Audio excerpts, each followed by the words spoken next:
Assalamualaikum warahmatullahi wabarakatuh. Alhamdulillahirabbil alamin. Asyhadu an la ilaha illallah wa anna Muhammadan abduhu wa rasuluh. Allahumma shalli wa sallim ala Muhammad wa ala alihi wa sahbihi wa man tabi'ahum bi ihsanin ila yaumil. Qala Allah Ta'ala, ya ayyuhalladzina amanu taqullaha wa kunu ma'as shadiqin. Masyaallah muslimin rahimakumullah.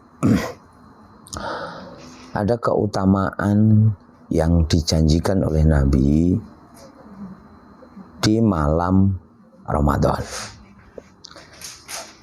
Beliau mengatakan, mangqama ramadhana imanan wahtisaban ghufira lahu ma taqaddama min dzambi. Hadis riwayat Bukhari dan Muslim. Siapapun yang menghidupkan, menegakkan malam Ramadan dengan iman dan ihtisab, dengan iman dan ikhlas, maka ia akan diampuni dosa-dosanya yang telah lalu. Jadi setidaknya dosa 1 tahun ini diampuni oleh Allah kalau kita menegakkan Ramadan dengan penuh keimanan, penuh ihtisab. Ihtisab itu sering diartikan ikhlas, tapi juga bisa bermakna dari kata hisab. Ihtisab itu maknanya memahami aturan mainnya, bahasanya memahami hitung-hitungannya. Jadi misalnya begini, Rasul mengatakan, innar rajula idza qama ma'al imami hatta yansarifa khusibalahu baqiyatul lailah. Sesungguhnya seseorang yang sholat tarawih bersama imam hingga imam menyelesaikan sholatnya, maka sisa malamnya dihitung menjalankan sholat. Ini hadis riwayat Imam Ahmad, Imam Abu Dawud dan yang lain. Jadi Ramadan yang malam harinya itu kita tegakkan dengan sholat bersama imam hingga imam menyelesaikan sholatnya, maka sisa malam dari orang itu meskipun tidak menjalankan sholat, setelah sholat bersama imam tadi dihitung tetap menjalankan sholat. Nah, kemudian pertanyaannya, berapa rakaat yang mesti dilakukan? Itu berapa rakaat yang mesti dilakukan? Sebetulnya untuk sholat malam itu tidak ada batasan jumlah rakaat, tidak ada. Jadi sampai berapa rakaat, maksimalnya tidak ada. Tetapi yang namanya sholat malam pembatasnya adalah waktu. Jadi yang disebut waktu malam adalah waktu setelah masuk sholat isya hingga masuknya waktu subuh. Itu namanya waktu malam. Maka berapapun jumlah rakaat yang kita lakukan itu tidak ada batasannya. Yang membatasi adalah waktu itu tadi. Kemudian disebutkan begini, Aisyah radhiyallahu anha mengatakan bahwa makana Rasulullah sallallahu alaihi wasallam yazidu fi ramadhana wala fi ghairihi ala 11 rakaatan. Rasulullah sallallahu alaihi wasallam tidak pernah menambah jumlah rakaat salat malamnya baik ketika Ramadan maupun di luar Ramadan lebih dari 11 rakaat. Jadi Rasulullah tidak menambah jumlah rakaat salat malamnya baik ketika Ramadan maupun di luar Ramadan lebih dari 11 rakaat. Berarti bisa bermakna kurang dari 11 rakaat pula. Maka ada riwayat lain, Rasulullah pernah sholat malam hanya 4 rakaat, sholat tarawihnya atau tahajudnya, kemudian 3 rakaat witir itu. Kemudian Rasulullah pernah juga disebutkan oleh Aisyah radhiyallahu anha dalam hadis Imam An-Nasai dengan penyebutan khusus. Rasulullah sholat malamnya, sholat tahajudnya atau tarawihnya 6 rakaat dengan 1 salam. 6 rakaat dengan 1 salam. Kemudian sholat witir 3 rakaat. Nah, jadi hanya 9 rakaat. Kemudian ada juga yang menyebutkan 13 rakaat, termasuk 2 rakaat khafifatain atau sholat sunat iftitah. Jadi Rasulullah sholat malamnya baik di Ramadan maupun di luar Ramadan tidak lebih dari 11 rakaat atau 13 rakaat. Kemudian Rasulullah juga tidak memberi batasan. Apakah harus sejumlah itu? Tidak. Karena sekali lagi sholat malam itu pembatasnya adalah waktu. Waktu. Seperti sholat duha. Sholat duha itu pembatasnya adalah waktu duha. Waktu duha itu dimulai beberapa menit setelah terbit matahari hingga beberapa menit sebelum waktu duhur. Maka selama itu mau sholat berapapun boleh. Sholat berapapun boleh. Yang membatasi adalah waktu. Hanya saja Rasulullah membiasakan sholat duha itu 4 rakaat atau 8 rakaat. Dan bila di malam harinya tidak menjalankan tahajud atau terlewatkan tahajudnya, beliau sholat duha 12 rakaat. Ini disebutkan dalam hadis-hadis sahih seperti riwayat Imam Bukhari, Imam Muslim, Abu Dawud, Ahmad dan yang lain. Nah, jadi sholat malam itu pembatasnya adalah waktu. Maka berapapun yang kita lakukan, ini tidak cerita yang lebih banyak, yang lebih baik, tidak. Misalnya kita mengatakan 11 dan 21 itu baik yang mana? Kalau orang mengatakan baik 21, baik 23, atau mungkin seperti disebutkan di masa Imam Syafi'i, orang menjalankan sampai 37 rakaat. Ada yang sampai 47 rakaat kata Ibnu Taimiyah. Kemudian mengatakan yang terbaik itu yang semakin banyak rakaatnya, berarti kita meragukan sholat Rasulullah. Ini seperti di fatwa Syekh Ibnu Utsaimin bahwa kita dilarang mengatakan bahwa semakin banyak rakaat semakin baik. Tidak boleh begitu. Berarti kita meragukan sholat Rasulullah. Rasulullah membatasi rakaat sholat malamnya hanya 11. Maka kalau kita katakan 27, 37 itu lebih baik, nah ini sama dengan meremehkan, meragukan sholat Rasulullah SAW. Terus apa maknanya Rasulullah membatasi jumlah rakaat? Membatasi jumlah rakaat itu memiliki keutamaan untuk memudahkan istiqomah, untuk memudahkan mengistiqomahkan amalan kita di kesehariannya sehingga lebih terjaga kelanggengannya.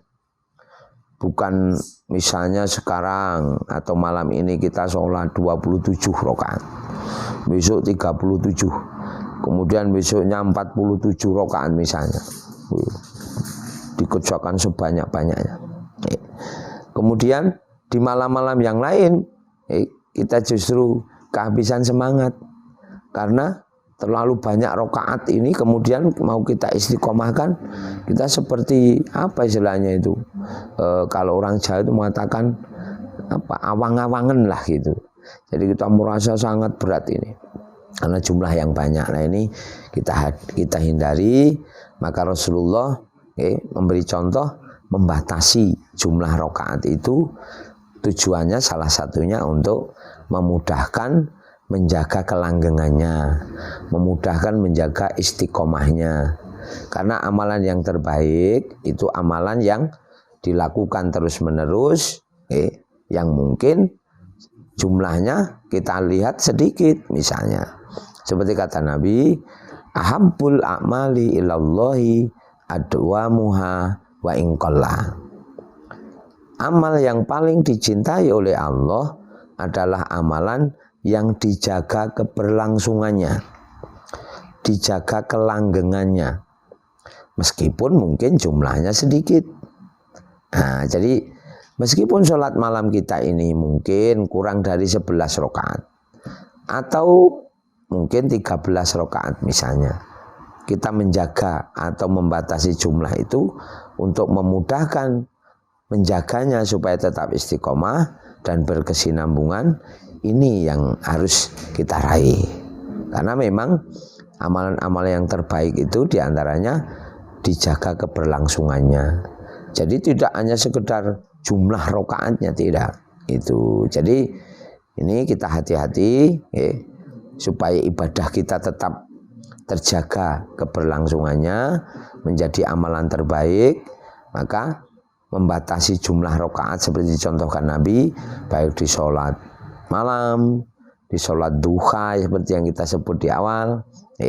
Ini sebagai ikhtiar kita untuk menjaga amalan kita tetap baik dan tetap berkualitas, mudah dijaga keberlangsungannya, sebagaimana Allah mengatakan di surat Al-Kahfi ayat 46, surat 18 ayat 46, wal baqiyatus sholihatu khairun inda rabbika sawaba wa khairun amala. Amal soleh yang dijaga keberlangsungannya, amal soleh yang dilakukan terus menerus, itu yang lebih baik pahalanya di sisi Allah dan lebih baik pula dijadikan harapan.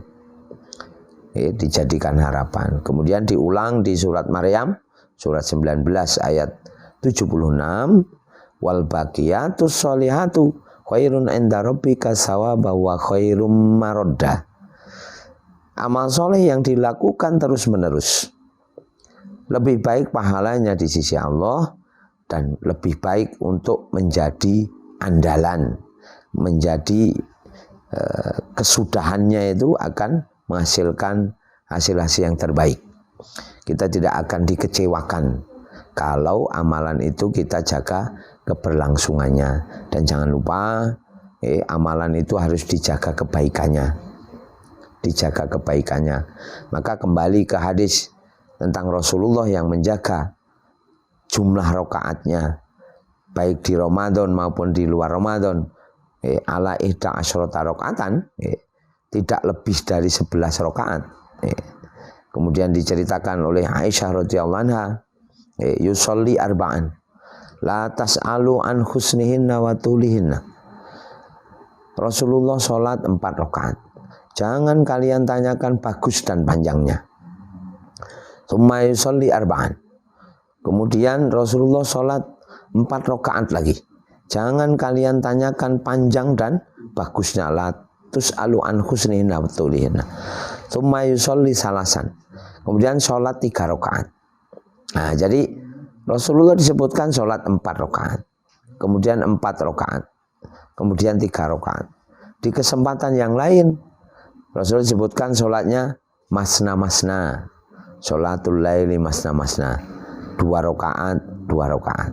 Tapi ada penyebutan khusus dalam hadis Imam An-Nasai, Rasulullah sholatnya 6 rakaat dengan sekali salam, kemudian witirnya 3 rakaat. Nah, ini memberi makna seperti disebutkan oleh As-Sun'ani dalam Subul Salam. Riwayat hadis tentang sholat malamnya Nabi yang diriwayatkan berbeda-beda. Ada yang menyebut 2, ada yang menyebut langsung Rasulullah sholat 4 rakaat, ada yang sholat 6 rakaat, ada yang disebutkan Rasulullah sholat 8 rakaat, kemudian 3 rakaat witir misalnya. Kemudian ada disebutkan Rasulullah dengan beberapa penyebutan ini, kemudian hadisnya berdiri sendiri, masing-masing berdiri sendiri. Tidak harus diartikan semuanya itu dengan 2, tidak. Tapi boleh juga dilakukan dengan cara yang lain seperti 4 rakaat sekali salam, 6 rakaat sekali salam, 8 rakaat sekali salam misalnya. Dan memberi makna seperti disebutkan As-Sun'ani bahwa Hal itu menjelaskan kepada kita bolehnya melakukan sholat malam itu dengan beberapa cara, seperti kaidah ushul fikih menyebutkan al-ibadatul waridatu ala wujuhin mutanawiyatin tuf'alu ala jami'i wujuhiha bi awqatin mukhtalifah. Ibadah-ibadah yang dicontohkan dengan beberapa cara memberi penjelasan kepada kita bahwa semua cara itu dianjurkan dilakukan semuanya di waktu-waktu yang berlainan. Jadi kita tidak boleh begini, seperti anggapan beberapa orang di masjid saya sholatnya 4-4, sholat saya 2-2, maka saya tidak datang ke masjid. Jangan begitu. Ini pemahaman yang salah. Tapi sholat malam Nabi bisa dilakukan dengan banyak cara. Bisa dengan 2-2, 4-4, ada yang 8, ada yang 6, menurut penyebutan di hadis-hadis yang ada. Jadi jangan hanya dengan satu cara, karena Nabi mengajarkan semuanya. Justru diperintahkan semua cara itu dilakukan sebagai ikhtiar menghidupkan semua sunnah Rasulullah. Menghidupkan semua sunnah Rasulullah, sebagaimana Nabi mengatakan, man ahya sunnati faqad ahabbani wa man ahabbani kana ma'i fil jannah. Siapapun yang menghidupkan sunnahku, sunnah Rasulullah, berarti ia mencintai aku, dan siapapun yang mencintai aku akan masuk surga bersamaku. Hadis riwayat Imam Ahmad dan yang lain. Jadi mari kita pahami sholat malam itu dengan benar, dengan baik, dengan pemahaman yang utuh, sehingga menghasilkan kebaikan yang lebih banyak, lebih baik, lebih berbobot. Bahkan sholat kita bisa bermacam-macam cara, sehingga menghadirkan banyak nuansa, banyak hal-hal yang lebih memberi kualitas di sholat malam kita. Tidak hanya sekedar rutinitas saja. Jangan sampai kita mengejar kata sudah tadi, misalnya Anda sudah sholat tarawih? Sudah. Nah, kita mengerjakannya asal-asalan. Bahkan di video itu sering dikirimkan, diunggah sholat yang rokaatnya banyak, ada yang sampai 21, 23. Tapi dikerjakan hanya dengan beberapa menit saja, ada yang sampai hanya 7 menit. Bahkan cara menjalankannya saja sudah kita melihatnya sudah enggak, ya hati kita menjadi tidak senang lah gitu. Karena dapatnya nanti hanya rutinitas saja. Sebagaimana dikatakan para ulama, al-qayyisu ja'ala adatahu ibadah. Orang-orang yang cermat, orang-orang yang cerdas, mampu menjadikan rutinitasnya bernilai ibadah. Wal ghafilu ja'ala ibadatahu adah. Tetapi orang-orang yang lalai menjadikan ibadahnya hanya bernilai rutinitas saja. Jadi tarawih kita yang kita jalankan setiap malam mestinya harus menghasilkan ibadah yang baik, tapi karena kita lalai, melalaikan sunnah-sunnah Rasulullah dalam melaksanakannya, hanya menjalankan yang penting dijalankan saja, rokaatnya banyak dijalankan dengan cara yang asal-asalan, sunnah-sunnah Nabi tidak digunakan, ibadahnya justru bernilai rutinitas. Ini sangat disayangkan. Jadi mari kita pahami sholat malam itu seperti itu, tidak ada batasan jumlah rakaat, tapi pembatasnya adalah waktu. Tetapi kita diperintahkan untuk memudahkan istiqomah, membatasi jumlah rakaat, supaya mudah dijaga keberlangsungannya, sehingga kita meraih amalan yang terbaik, amalan yang terjaga keberlangsungannya, dan memberikan ikhtiar-ikhtiar yang baik untuk menjaga hidayah di dalam diri kita. Tidak sampai kita ini kadang semangat, kadang tidak. Sebagaimana disebutkan dalam satu ayat, orang yang merugi adalah orang yang ibadahnya tidak terjaga. Wa minan nasi may ya'budullaha ala harf. Ada orang yang beribadah menyembah Allah di tepian. Kalau sedang nikmat dia baik ibadahnya, tapi kalau sedang tidak cocok, wa in asabahu khairun itma'an nabi. Wa in asobat fitnatun inqalaba ala wajih. Ketika sedang tidak cocok hatinya, berhenti ibadahnya. Jadi karena tidak pandai menjaga keberlangsungan ibadahnya, khosirat dunia wal akhirah, ya rugi dunia dan akhirat. Dzalika wal khusranul mubin. Itulah kerugian yang besar. Demikian mudah-mudahan Allah memberikan pemahaman yang baik tentang Islam kita, khususnya dalam hal sholat tarawih dan sholat malam kita, supaya tidak saling klaim mana yang benar, mana yang baik, tapi kita pahami dengan utuh, sehingga masing-masing kita bisa meraih keutamaan ibadah-ibadah kita dari ilmu-ilmu yang benar itu tadi, dengan kualitas yang lebih baik juga. Subhanallah wa bihamdi, asyhadu an la ilaha illallah, astagfirullah wa atubu ilaih. Assalamualaikum warahmatullahi wabarakatuh.